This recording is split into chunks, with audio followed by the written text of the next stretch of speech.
اعوذ باللہ من الشیطان الرجیم بسم اللہ الرحمن الرحیم الحمد للہ الذی اصطفى اما بعد۔ تو ہم شروع کرنے جا رہے ہیں اسلام کے بارے میں ایک تعارف، اسلام کی جو بنیادی تعلیمات ہے، اسلام کی بنیادی جو تعلیمات ہیں ان کا مختصر الفاظ میں تعارف، اور اس میں سب سے پہلے چونکہ اسلام کی بنیاد اللہ رب العالمین پر ہے، جسے ہم اردو، فارسی میں، کشمیری میں عام طور پر خدا کہتے ہیں۔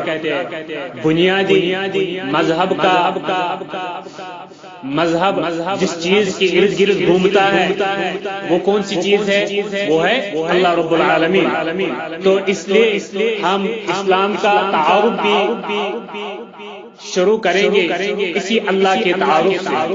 تو پہلے ہم اللہ کا تعارف بیان کریں گے، پھر انشاءاللہ الرحمن آگے مزید یعنی اسلام کی بنیادی چیزوں کے بارے میں۔ تو اللہ کا تعارف کیا ہے؟ اللہ کیا ہے؟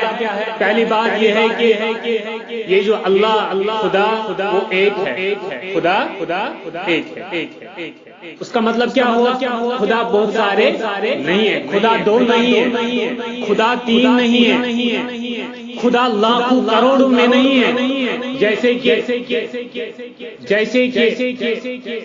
ایران کے مذہب، ایران کا جو مذہب آتش پرست مذہب زرتشتنزم جو ہے، زوراسترنزم، اس میں دو خداؤں کا تصور ہے، اس میں دو خدا مانے جاتے ہیں، لیکن اسلام میں صرف ایک۔ اسی طریقے سے عیسائیت میں کرسچینٹی میں تین خداؤں کا تصور ہے، ٹرینٹی جسے کہتے ہیں، تثلیث جسے کہتے ہیں، لیکن اسلام میں صرف ایک خدا۔ اسی طریقے سے ہندوؤں میں کروڑوں خدا، 33 کروڑ خداؤں کا تصور ہے، لیکن اسلام میں صرف۔ تو اسلام میں نہ دو خدا ہے، نہ تین خدا، نہ کروڑوں خدا، بلکہ اسلام میں خدا کے بارے میں جو تصور بیان کیا جا رہا ہے وہ کیا ہے؟ وہ یہ ہے کہ خدا ایک، پہلی بات۔ دوسری بات، خدا ایک ازلی و ابدی حقیقت ہے۔ خدا کیا ہے؟ ازلی و ابدی حقیقت، یعنی یہ ایک ایسی حقیقت ہے، خدا کا تصور ایک ایسا تصور ہے جو ہمیشہ سے، جب سے انسان اس کائنات میں، اس دنیا میں آیا ہے، تب سے خدا کا تصور موجود، اور جب تک انسان اس دنیا میں رہے گا تب تک یہ خدا کا تصور بھی دنیا میں موجود، جب سے یہ کائنات شروع ہو گئی اور جب تک یہ کائنات باقی رہے گی تب تک خدا کا تصور بھی باقی رہے گا، تب سے اور سب تک رہے۔ اور وہ سب کچھ ہے، یعنی سب کچھ ہے کا مطلب یہ نہیں کہ کائنات میں جو کچھ ہمیں دکھائی دے رہا ہے وہ سب کچھ خدا ہے، نہیں، وہ سب کچھ ہے مطلب تمام اختیارات اور تمام چیزوں کا پیدا کرنے والا خالق، مالک وہی ہے۔ سمجھ میں آ رہا ہے؟ ہر چیز خدا سے ہے، ہر چیز خدا سے ہے، یعنی کوئی بھی چیز کسی اور سے ہمیں نہیں ملتی ہے۔ کسی بھی مخلوق کو جو کچھ بھی ملتا ہے وہ خدا سے ہی ملتا ہے، کسی اور سے، کسی بت سے نہیں، کسی ستارے سے نہیں، کسی پیڑ پودے سے نہیں، کسی بزرگ اور ولی سے نہیں، کسی مزار اور آستانے سے نہیں، کسی قبر سے نہیں، صاحب قبر سے نہیں، بلکہ جو کچھ ملتا ہے، جس کو ملتا ہے وہ کس سے ملتا ہے؟ اللہ سے، خدا سے۔ تو ہر ایک چیز ہر ایک چیز جو اس کائنات میں موجود ہے، ہر ایک چیز جو اس کائنات میں موجود ہے وہ اللہ کی محتاج ہے. کس کی محتاج ہے؟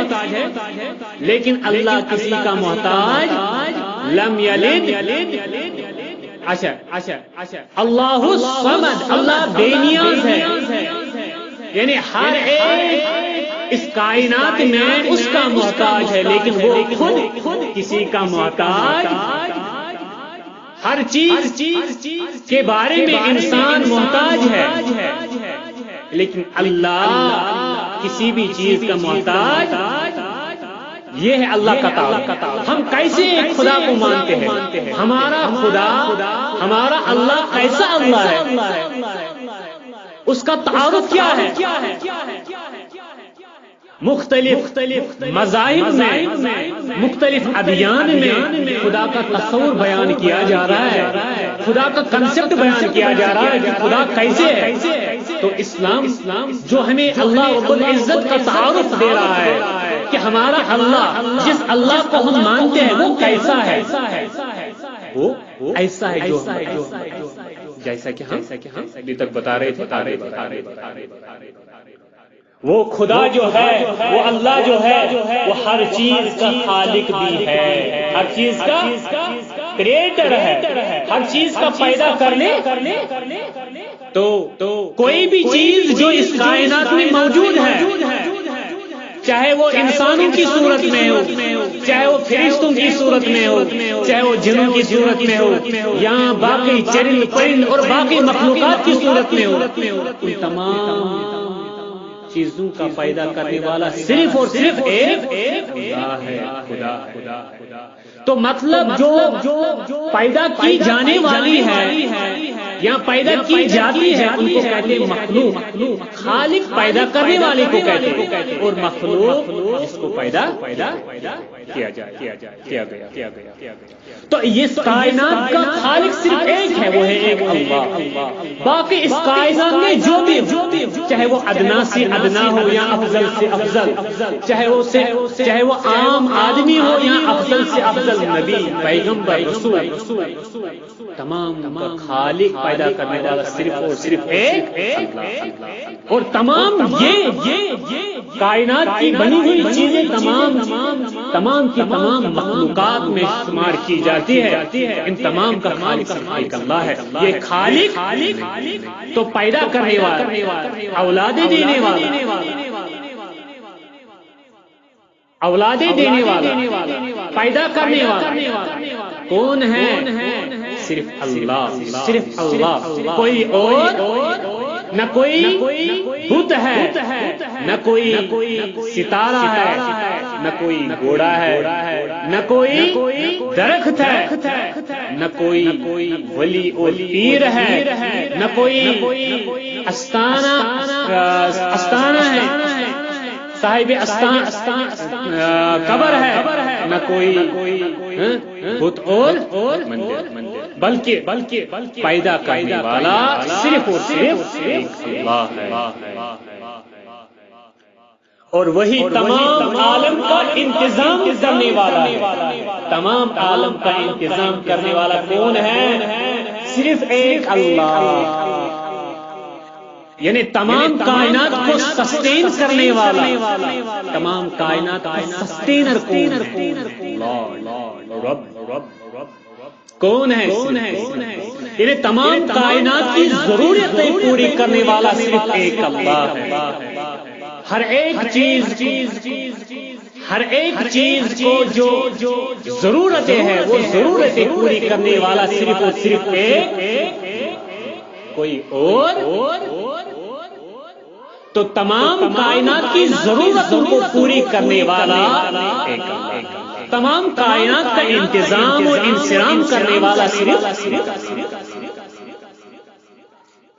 وہ اللہ وہ خدا اس کے بارے میں سورہ بقرہ آیت سورہ بقرہ سورہ نمبر 2 اور آیت نمبر 255 میں بیان کیا گیا ہے، اس کا تعارف بیان کیا گیا ہے کہ وہ اللہ کیسے ہے، جسے ہم مشہور و معروف نام آیت الکرسی کے نام سے پکارتے ہیں۔ اس میں اللہ تعالیٰ کا وہ ایک آیت ہے، اس ایک آیت میں 10 جملے ہیں، ایک آیت میں 10 جملے ہیں۔ ایک پہلا جملہ ہے، اس میں بیان کیا گیا ہے کہ صرف اور صرف ایک اللہ کی عبادت کرنا، اور پھر 9 جملوں میں پروف اور دلیل دی گئی کہ کیوں صرف کسی اللہ کی عبادت۔ اور یہ ایک آیت ہے جس میں مکمل اللہ کا ایک تعارف بیان کیا گیا ہے کہ اسلام کیسے اللہ کو مانتا ہے، کس طریقے کے اللہ کو مانتا ہے۔ کیا فرمایا گیا آیت الکرسی میں؟ اللہ لا الہ الا اللہ ہے، اس کے سوا کوئی معبود نہیں۔ اللہ وہ ہے کہ اس کے سوا کوئی معبود یعنی عبادت کے لائق کسی بھی قسم کی عبادت کی جتنی بھی قسمیں ہیں، کسی بھی عبادت کی قسم اللہ کے سوا کسی اور کے لائق وہی ہم کہتے ہیں۔ اللہ وہ ہے جس کے لیے تمام قسم کی عبادتیں، چاہے وہ زبانی عبادتیں ہوں، التحیات للہ والصلوات والطیبات، چاہے وہ زبانی عبادتیں ہوں، قولی عبادتیں ہوں، یا بدنی عبادتیں ہوں، جسمانی عبادتیں ہوں، یا مالی عبادتیں، التحیات للہ والطیبات۔ اور یہ ساری جسمانی عبادتیں، قولی عبادتیں اور مالی عبادتیں صرف اور صرف کس کے لیے؟ اللہ، کسی اور کے لیے۔ تو خدا کے بارے میں کیا ہے؟ اس کے سوا کوئی معبود، تو اس کے سوا کسی کو ہم عبادت نہیں کر سکتے۔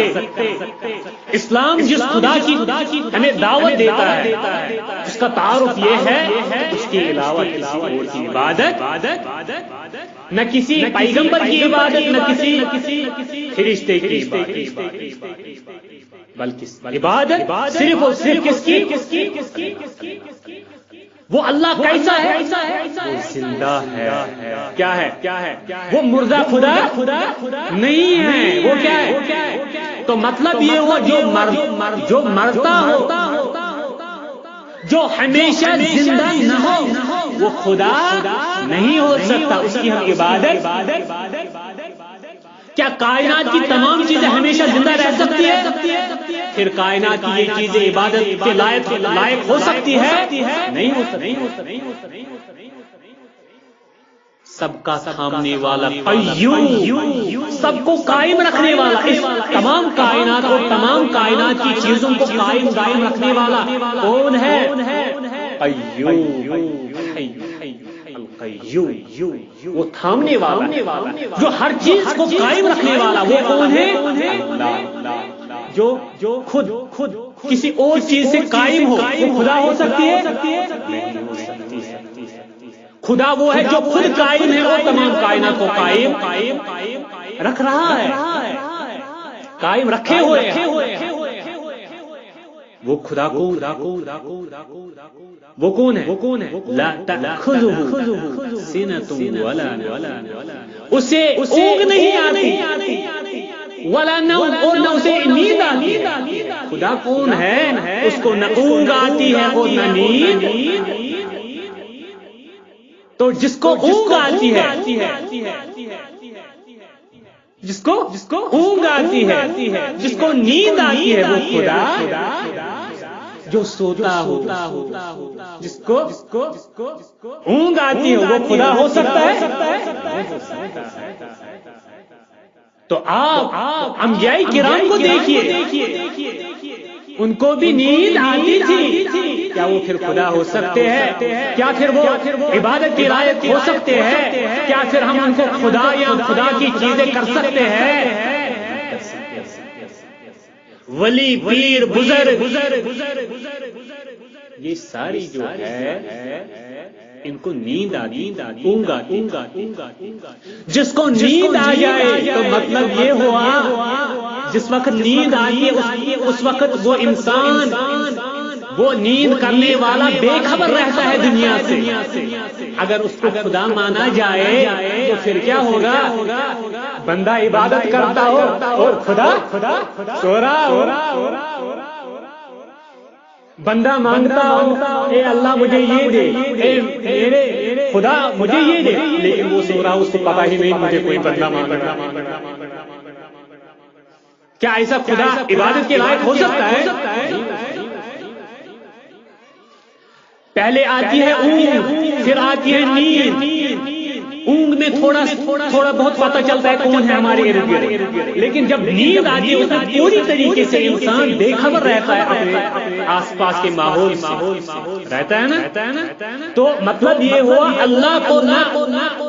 اللہ نہ بے خبر رہتا ہے تھوڑی بہت، اللہ بے خبر دنیا سے نہیں رہتا ہے، وہ ہمیشہ ہر حال میں باخبر۔ تو جو ہمیشہ ہر حال میں باخبر نہ ہو وہ خدا۔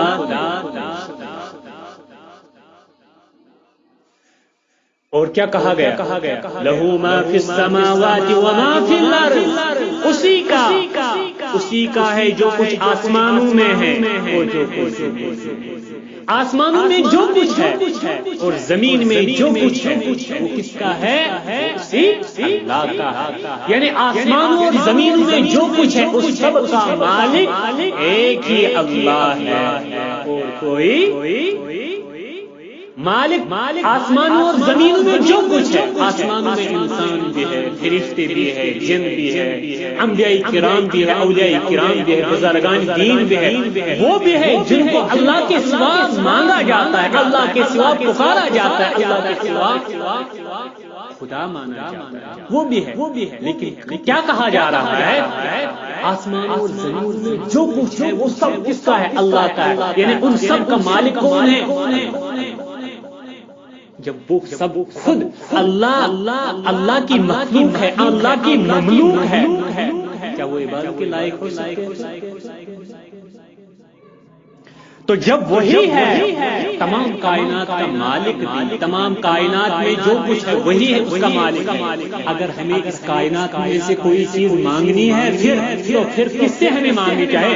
اس سے جو اس کائنات کا مالک ہے، جو اس کائنات کا حصہ ہے، کس سے مانگے؟ جو اس کائنات کا مالک ہے۔ یہ عقل تقاضا کرتی ہے۔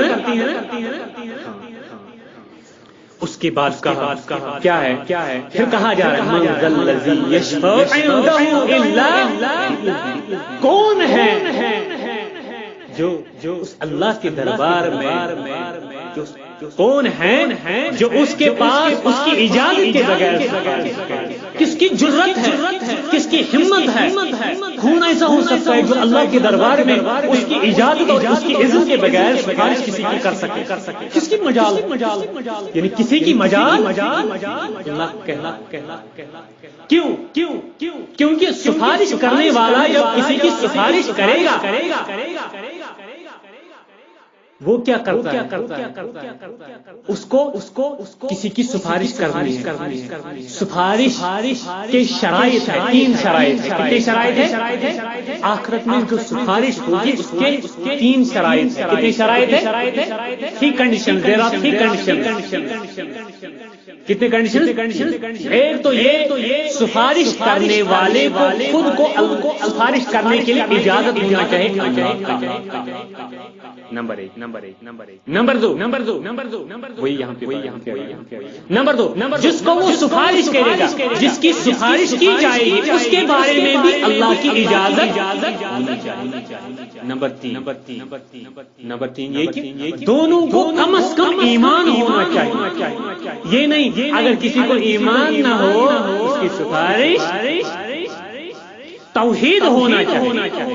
بغیر سفارش اگر کوئی شرک کرتا ہو، شرک کرنے کی حالت میں مر گیا، اس کا انتقال ہوگا کس پر؟ شرک پر۔ سفارش ہرگز یہ ہے شرائط. چونکہ تمام کائنات کا مالک کون ہے؟ اللہ. اسی لیے مالک جو اس کائنات میں ہے موجود وہ کیا ہے؟ اس کے مملوک، اس کے غلام ہے، اس کے ماتحت ہے، اس کے اس لیے اور جو قیامت کے دن سفارش کرنے والے ہوں گے انبیاء کرام، اچھا فرشتے، وہ بھی کیا ہے؟ وہ بھی اسی کائنات کا حصہ ہے نا. تو ان کا بھی مالک کون ہے؟ اللہ. جو مالک ہے کیا غلام کو یہ حق نہیں بنتا کہ وہ مالک کو پہلے اجازت مانگے؟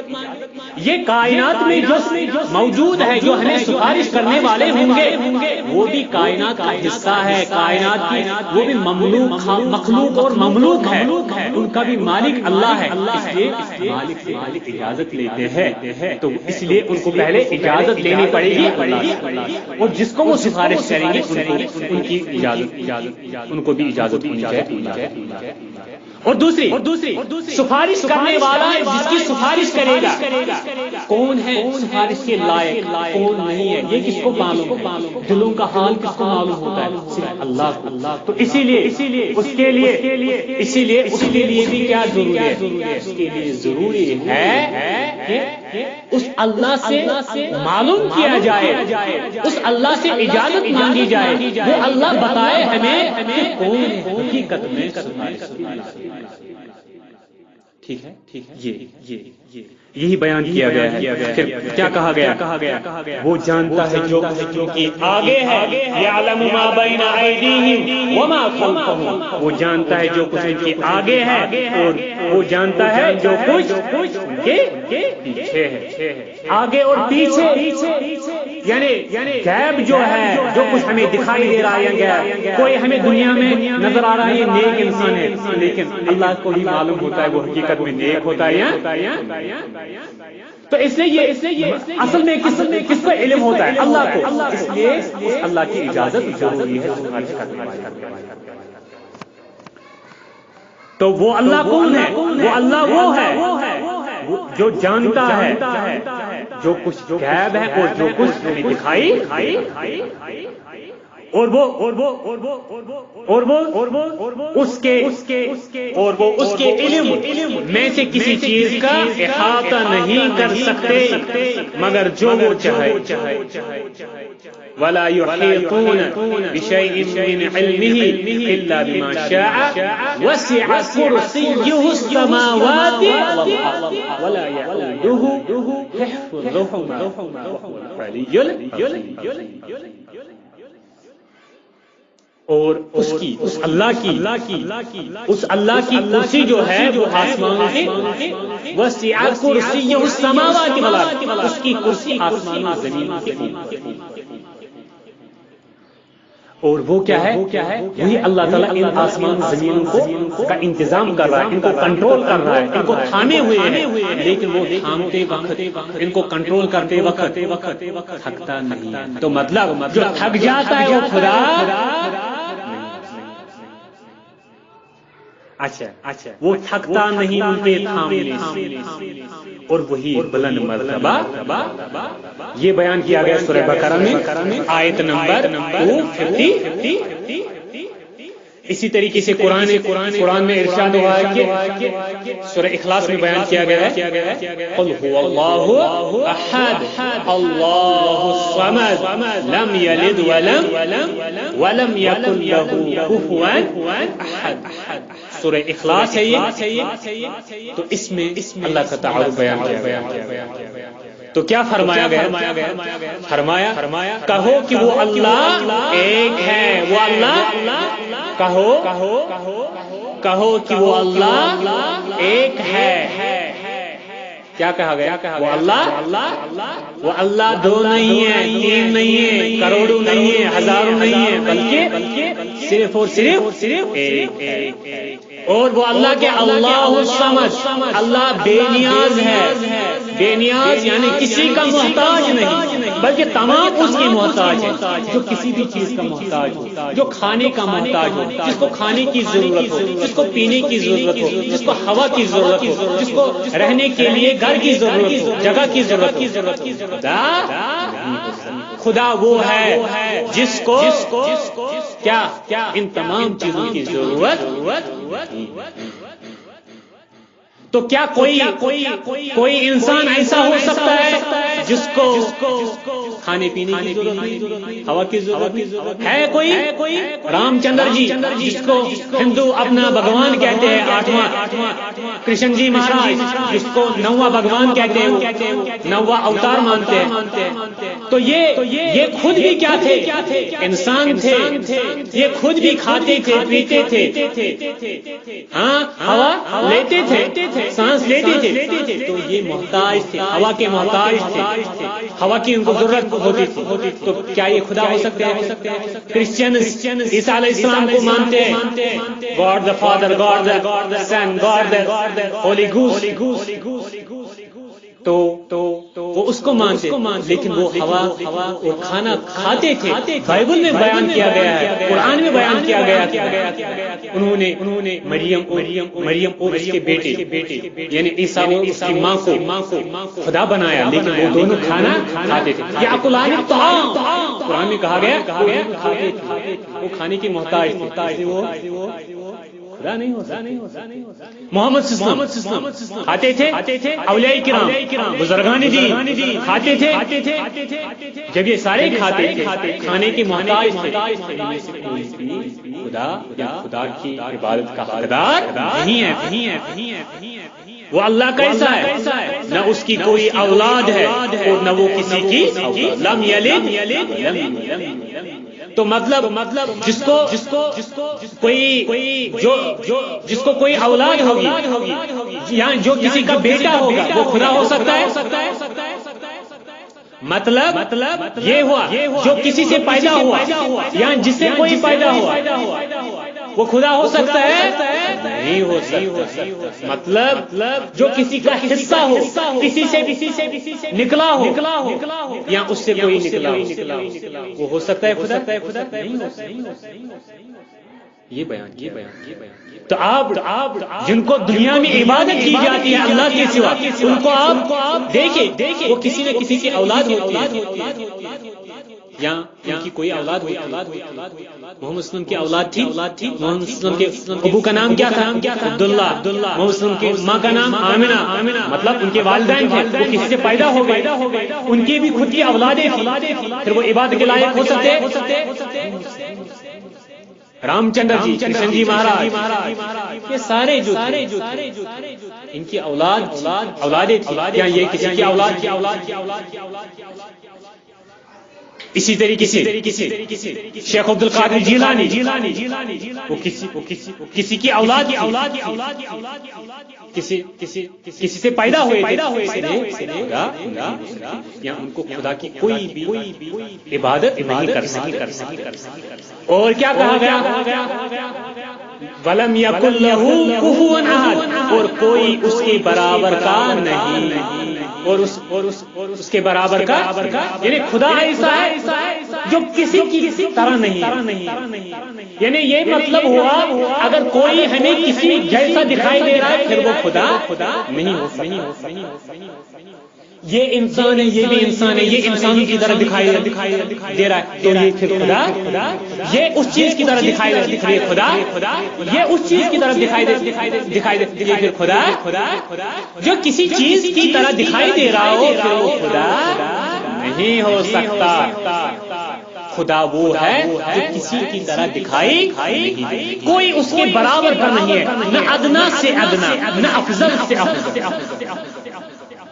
نہ چھوٹی سی چونی اور نہ بڑا سے بڑا فرشتہ اللہ کے برابر.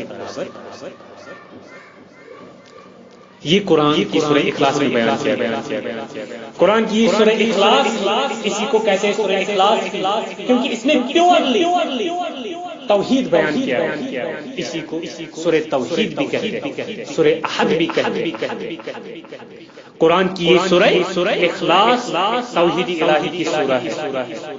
وہ نہ صرف یہ بتاتی ہے کہ خدا ایک ہے, اس سورہ میں صرف یہ نہیں بتایا گیا کہ خدا ایک ہے, بلکہ اس میں یہ بھی بتایا گیا ہے کہ خدا کے ایک ہونے کا مطلب کیا ہے. یہ بھی بتایا گیا اس سورہ میں خدا کے تصور کو ان تمام آمیزشوں سے الگ کر کے پیش کیا گیا.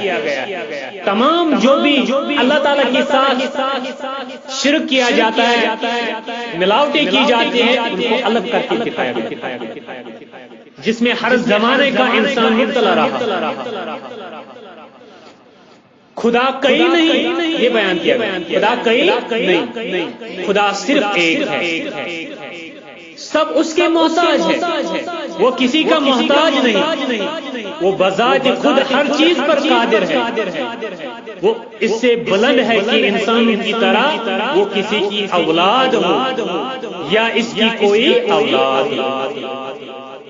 وہ ایسی یکتا ذات ہے، وہ ایسی یکتا ذات ہے جس کا کسی بھی اعتبار سے کوئی مثل اور برابر نہیں.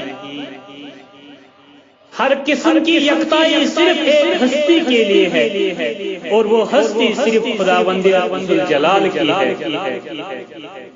ایک خدا کا تصور اسلام کا مرکزی تصور ہے. اسلام کا سینٹرل پوائنٹ جو اسلام کا ہے وہ خدا. یعنی اسلام کی باقی جو بھی تعلیمات ہیں وہ اسی کے ارد گرد گھومتی ہیں. یہی عقیدہ اسلام کا اصل سرہ ہے، اور یہی اسلام کی تمام تعلیمات کا واحد سرچشمہ ہے. یہی عقیدہ اسلام کی اصل سرہ ہے، بیسک فاؤنڈیشن یہی ہے. اور اسلام کی تمام جو تعلیمات ہیں وہ کہاں سے نکلی ہے؟ السلام علیکم ورحمۃ اللہ وبرکاتہ.